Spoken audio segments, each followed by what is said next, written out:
Hey, everyone, and welcome back to the Sales Unscripted podcast. I'm Margaret Henney. Bryan Neal here. And we are... What? Well, Why'd you say it like that? I was mirroring you. That's a Bryan Neal here. I love it. You sounded like you were on the telephone. Yeah, that's my P&G voice. Oh, I love it. You call me by surprise. Hey, this is Bryan. Can I help you? Like that. That was my first terrible. co-video voice was... this is Margaret calling from Co-Video. How are you? See, it was that's what it is. so That's what high you do. and Isn't it funny? stupid. It was like It's so funny, isn't it? So many octaves higher than my natural voice. Isn't it funny? And you're an actress. I am an actress. So yeah. I love that you say it that way. You An should do actress. community theater. I know. That's so Why funny wouldn't you bring that you up. totally should do that. That's I've been really thinking fun. about It's really trying fun. out again. Why wouldn't you? I don't know. Let's do it. Let's you know do me, it. so I'm going to sign you. You're going to do it. It's accountability. Wait, now. are you trying to get me to commit to this? Yeah, 100%. Oh, I'm just batting around ideas. No, I'm going to look some things up on community theater, and we're going to get you signed up. You're going to go do it. Just go try. Let's just take it easy. Let's look and see what's out there, and then we'll see. Okay. Okay, thank Do you like improv? You know what? I would take an improv class with you. You're phenomenal at improv. Thank you. You're very kind. And you're pretty I good am too. not. Oh no.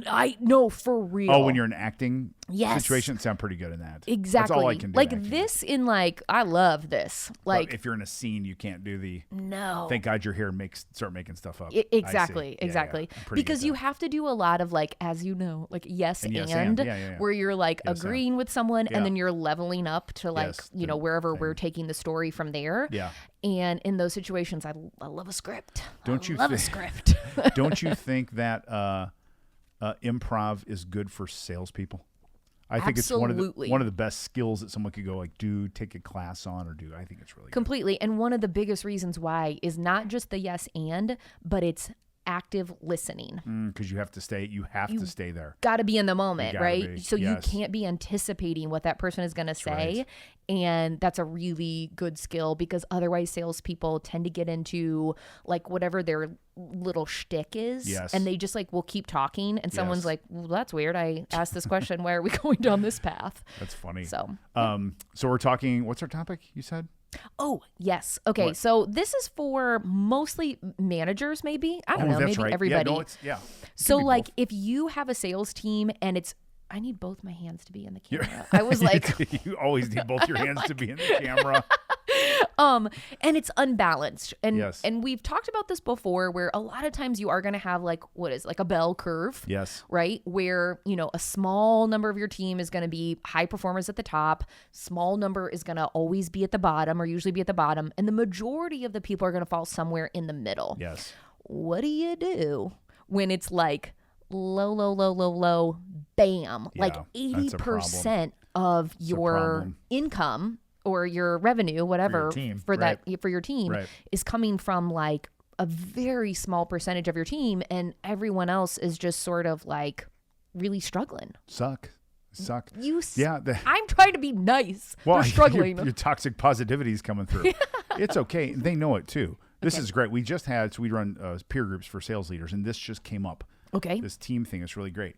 But before we get into the topic, I have to ask you, I did this, I do check-in questions in Yeah. my peer groups. Oh, yeah. We do all this stuff, like they check on life and business and Oh, have sure. issues and stuff. But then I always ask them some relevant question. It had to do with Valentine's Day. Oh, yeah. What's the name of your elementary school first crush? Oh. Isn't this awesome? Yeah. My And do Fred and Kathy school? listen? Fred and Kathy will know, won't they? No, they won't. They won't? Okay. I was very hush about crushes. Is this first time ever? We're talking about this? Yes, I feel like big crushes really came This is later elementary. in I'm like middle the school. puppy love I'm looking for here. Like Jason Rudolph. Jason Rudolph. I hope What he's up, doing Jason? well. I do I too. have no idea what So you don't he's know up what he's doing to. because the other question and the group came up with this one. So Yeah. like, do you still know where they are? I have Keep in touch no with them? idea where he Seen is. and then the next question I think was great was that were they glow up or glow down? I We would don't love know. to know that answer. What up, Jason?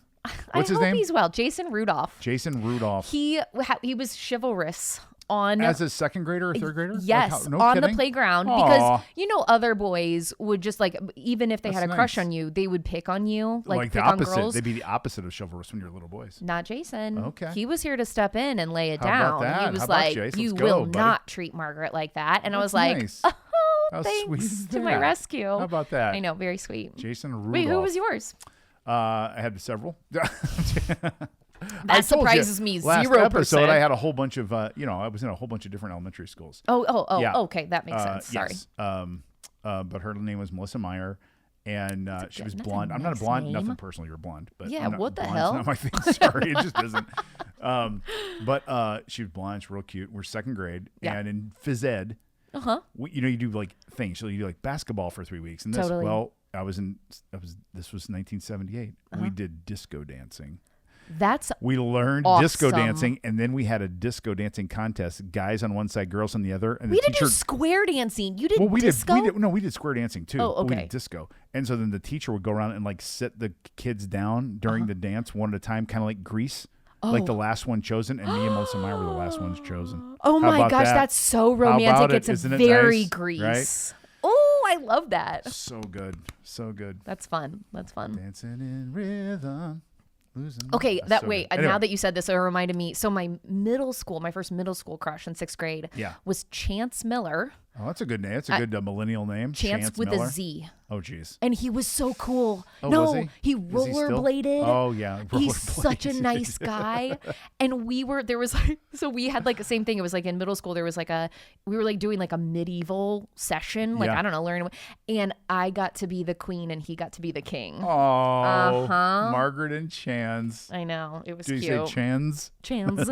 My mom would tease me. She'd be like, "Oh, take a chance on Chance." Oh, I was like, geez. "Shut up, Kathy." Kathy. I know, but Chans. he's doing well. Chanze. He glow up. Yeah, glow up. Glow up? He didn't See, even good. need to glow Chance- up. oh, he was already stay good. cool. Already good. He was a great dancer. Fantastic. Oh, that's rare. I know. That's me. Have you talked to my wife about this? No, you were a great dancer. Well, what am I saying? Duh. You got. Was? Whoa. Come again? Okay, all right. You're a great Oh, dancer. my gosh. Question mark. I'm telling you.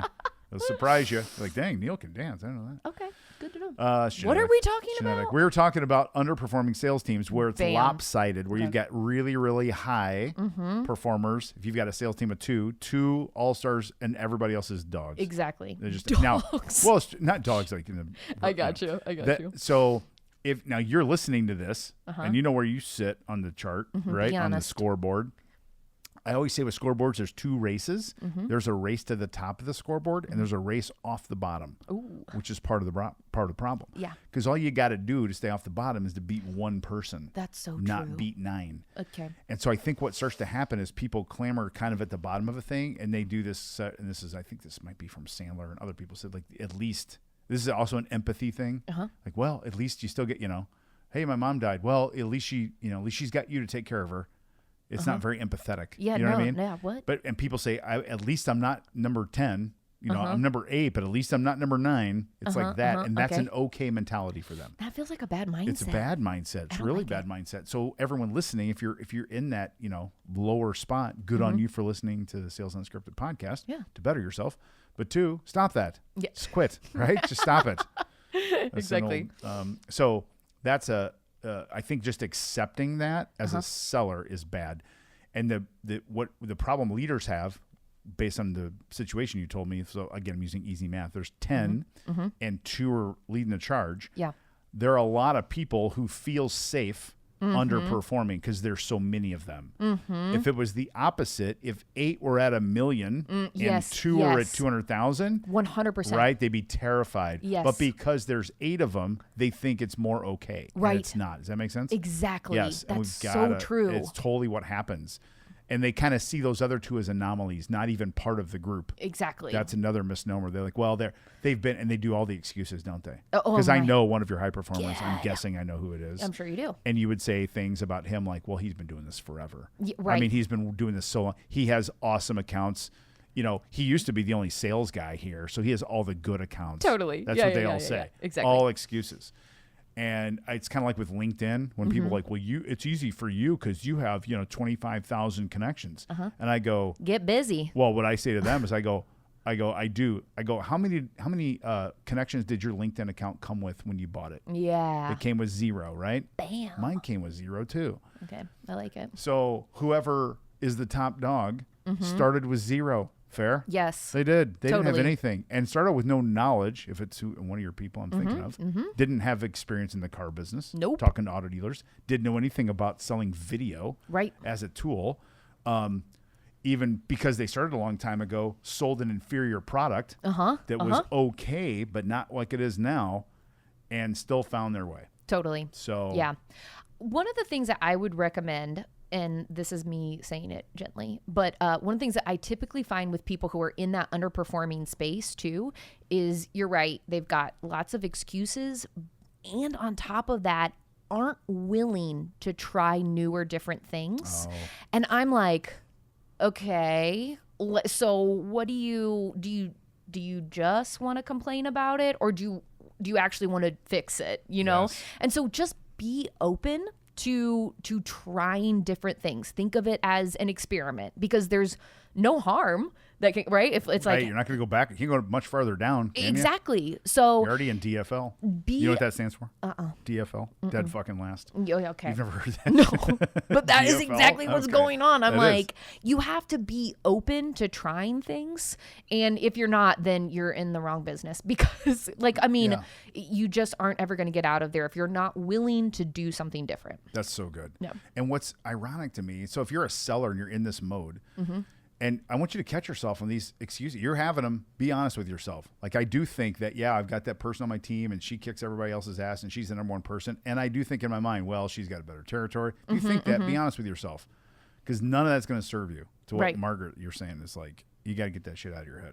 So how do you talk about this then to sales leaders they're baffled, right? Where you're like, okay, we got these people that I don't even have to think about them because they're just churning it out month after month, doing it great. So all of their effort is going to these underperformers. Yes. How do you get them to start to move the needle a little bit? Yeah. It's one of the most common things I see with sales leaders is they work it inversely. They work it the wrong way. Okay. Totally.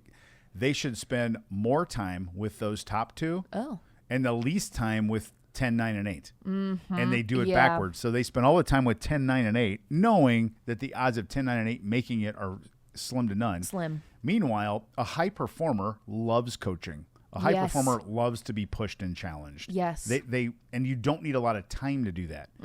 They take little bitty pieces of information and turn it into really big things. That's how high performers do it. Totally. And so I would have you, if you're a sales leader, look at your time spent. If you've got this 10-person sales team, 2 all-stars, 8 dogs. Is that bad to say? I mean, I keep saying dogs. I like it.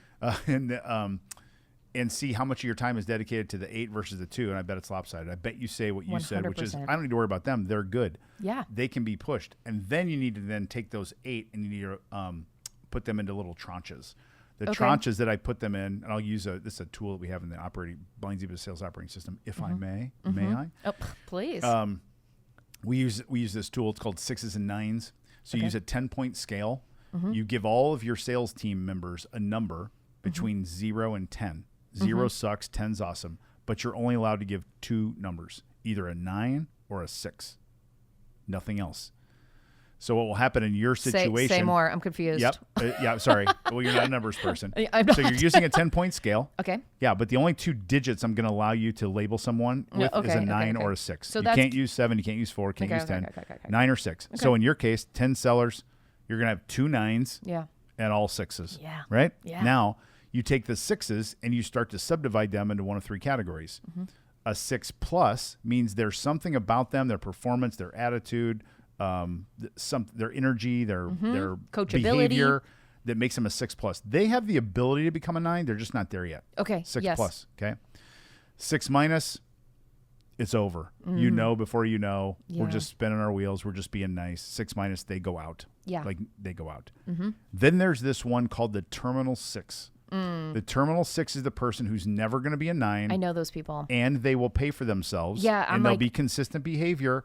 And you let them be. They're not bad. They're not bad, but they're not going to be great. Yeah, exactly. Yes. Sometimes you just need a role player on the team, and you're just like, do your thing and keep on cruising at 60 miles an hour. Set the cruise control, and we'll see you at the Christmas party, man. That's it. And then math works. Like they pay for themselves. Yeah. We pay them $100,000 and they sell $500,000 with our profit margins. That makes sense, and that's good.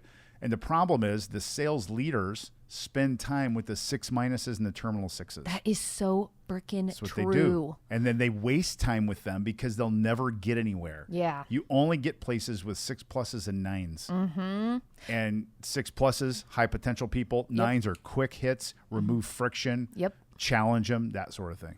So if you are a salesperson and not a sales leader listening to this, I would also encourage you to do the same exercise and be honest to see where you fall. And if you are okay being a terminal 6, that's cool. Just know it.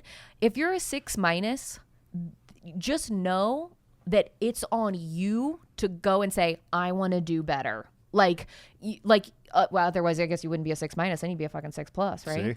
Yeah. Dang. And Margaret's pointing at you and she wants to call you bud. Hey, no, bud. I'm feeling She's bad. pointing at the camera. She's like, hey, bud. I want to see potential in everyone. You're a 6 minus, bud. I see Get out. No, I see the good in everyone. I want them to be able to do well. Don't you? I do too. I think everyone's awesome. Gun. I'm a walking Lego movie. Yeah. Everyone is awesome. Everything is awesome. It's I just so love it. True. I am. We're the same that way. I'm telling you. And so you just got to get real. And a 6 minus might mean like sales isn't my jam. Do something else, That's man. okay. Yeah, go work on a boat or something like that, or go move to actually Colorado. Doesn't awesome. it? Just go do something else. Yeah. Anything. So that's the thing. Go back, get your teaching degree. Like, go be a teacher. Like, we need teachers like that. So people got to get real with themselves. And then 6 pluses and 9s are where the leader should spend the time. Yeah. And 6 pluses, what you should do if you go, I did the exercise and I'm a 6 plus, then you should challenge your leader to spend more time with you. Yeah. And you should spend time with the 9s. Yes. And do what they do. Back Completely. to your point about just they're usually not geniuses. No. They're usually really, really good operators. Completely. You know, they're just very efficient operators and process, and they're really good at it. And ask them like, hey, what is if I had 5 minutes with you and you want to give me one tip, and I don't care what it is, it's completely up to you. Whatever they tell you, because they are definitely going to be saying like whatever their top thing is that they do. That is a golden nugget. I've got a golden ticket. I want you is to that from Charlie and the Chocolate Factory? Yes, good job. See? Well, I only knew the golden ticket. I don't know the song. What? I don't know the songs of Charlie and I don't. I'm sorry. I missed that one. I don't know why. It was in the 70s. I was raised by hippies. I mean, I was watching, Jonathan Livingston Seagull.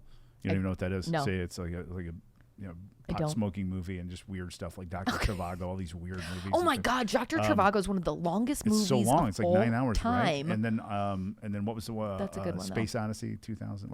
Yeah, 2001: A Space Odyssey. And then with my dad, we'd listen to like Dark Side of the Moon and Backwards. Doobie Brothers. Exactly.